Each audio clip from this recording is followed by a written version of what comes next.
How's it going, guys? RealRadman here, back at it again with another video. We're going to talk about the New Hampshire race today. And yeah, let's just get right into it. Right at the start of the race, Jimmie Johnson with an issue. Basically, he jumped the start. If you see here that Jimmie Johnson is in second place, Martin Truex Jr. is on the pole. Right at the start of the race, the first place car has to be the first car to the finish line, or start-finish line. There's no ifs, ands, or buts about that. Eric Jones and Kasey Kahne get into a little bit of an issue there on pit road, because that's important, because I see here about basically the 2 laps after the green flag went out, Eric Jones straight into the wall around lap 40, and that sucks because he had a left front tire go down, and that really hurts his playoff chances because he's around that 17th to 18th place area, and that was a huge blow. Going to the end of stage 1, nothing really happened throughout the stage 1 because Truex was really dominating, so Martin Truex Jr. would win another stage, and he is just straight out dominating the stages, and he's really starting to build himself a great buffer for the playoffs with all those playoff points.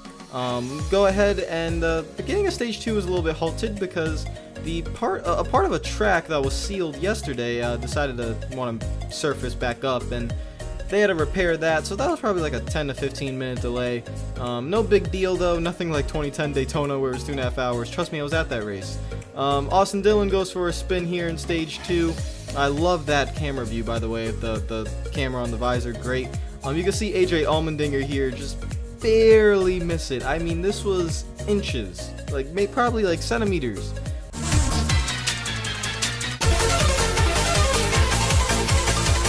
Joey Logano had a mechanical failure, and that caused him to be out of the race, and then NASCAR confiscated some parts from the rear of the car as well.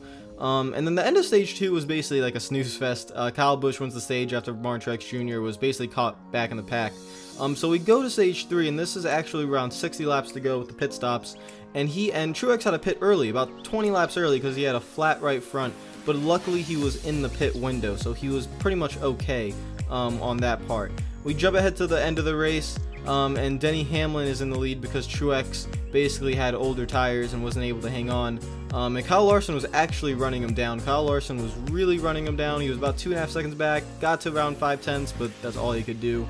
And then this really awesome burnout by Denny Hamlin as well. This was actually really cool.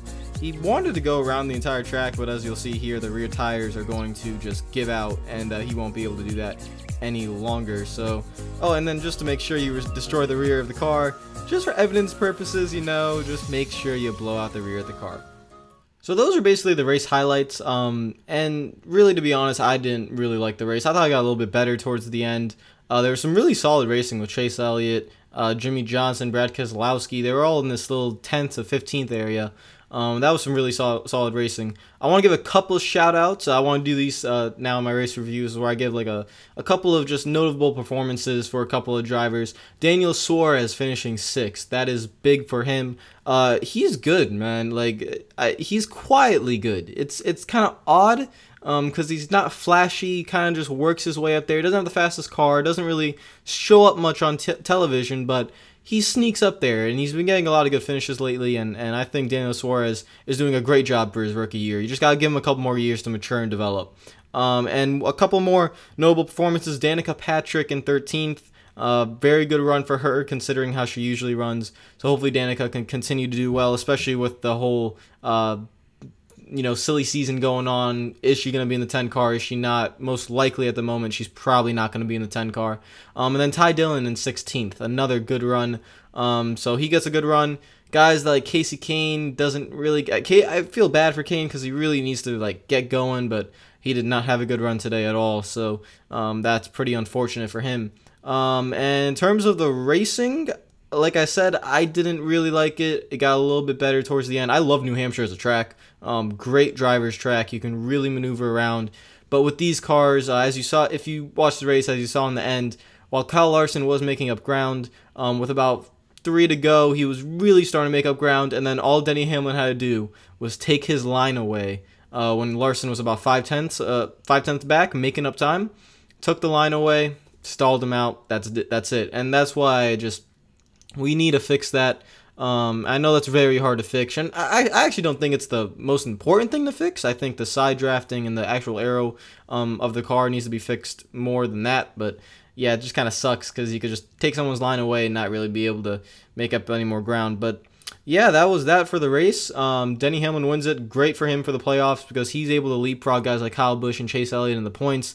And just, if let's say Chase Elliott and Kyle Busch win a race, he's just in better position now. Let's say Eric Jones or Matt Kenseth wins a race. Denny Hamlin's in a better position now. So he's sitting pretty good. Going to be locked into the playoffs. I keep saying Chase, even though I have to say playoffs now because Sprint is no longer the sponsor. Hopefully I touched on everything. I'm pretty sure I didn't. If I didn't mention your driver, I'm sorry. But I kind of just focused on like the noble performances and what was going on up front. Oh, Kyle Busch. Forgot about Kyle Busch. He was actually up in the front after he won stage 2. But he had 2 speeding penalties.